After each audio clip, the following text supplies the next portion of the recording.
बिल्किस बानो के मामले पर सोमवार को सुप्रीम कोर्ट ने अपना फैसला सुना दिया है।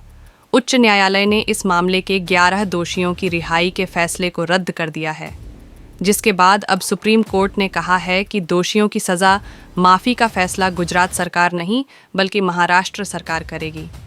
ध्यात हो कि बिल्किस बानो मामले की सुनवाई महाराष्ट्र में हुई। सुप्रीम कोर्ट ने यह भी कहा कि दोषियों को रिहा करने का गुजरात सरकार का फैसला शक्ति का दुरुपयोग था। अब इसी वजह बिल्किस बानो के मामले का फैसला महाराष्ट्र सरकार को सौंपा गया है। ऐसे में अब शिंदे सरकार के सामने यह सबसे बड़ी चुनौती है कि क्या वह इस फैसले पर दोषियों को रिहा करती है या उन्हें सज़ा सुनाती है। दरअसल मुद्दा कुछ ऐसा है कि गुजरात में भाजपा की सरकार है जिन्होंने दोषियों को रिहा करने का फैसला लिया था, जिसके बाद सुप्रीम कोर्ट ने इसे शक्ति का दुरुपयोग करार दिया है। अब महाराष्ट्र सरकार इस मामले पर गौर करेगी, लेकिन महाराष्ट्र में भी भाजपा समूह की सरकार है।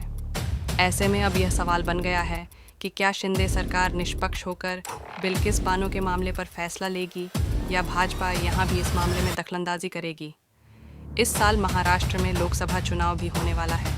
ऐसे में महाराष्ट्र सरकार के पास महिला सुरक्षा को लेकर एक चुनाव प्रचार का मुद्दा भी है। अगर बिल्किस बानो के मामले पर सरकार सही फैसला ले लेती है तो सरकार के पास जनता के सामने सही मुद्दा रखने का मौका मिल जाएगा। महिला सुरक्षा वैसे भी देश में मुद्दा बना हुआ है। ऐसे में अब ये देखने योग्य होगा कि शिंदे सरकार इस बड़े मामले पर क्या रुख अपनाती है। इतना ही नहीं, बिल्किस बानो को हमेशा से ही इस मामले की वजह से धमकी मिलती रही है। कई बार उन पर केस वापस लेने का दबाव भी बनाया गया है। ऐसे में अब जब सुप्रीम कोर्ट ने बिल्किस बानो फैसला दिया है तो अब बिल्किस बानो की सुरक्षा का सवाल बन गया है, क्योंकि अब उनके दोषियों का आक्रोश चरम पर होगा। सुप्रीम कोर्ट ने बिल्किस बानो के मामले पर दोषियों की रिहाई रद्द की है, जिससे देश की महिलाएं बहुत खुश हैं। उनका कहना है कि आज भी इस देश में न्याय जिंदा है और महिलाओं की सुरक्षा देश के न्यायपालिका के हाथ में है। देश भर में सुप्रीम कोर्ट के इस फैसले की बहुत तारीफ हो रही है। इसी तरह की न्यूज़ अपडेट्स के लिए हमारा मुद्दा न्यूज़ को सब्सक्राइब कीजिए।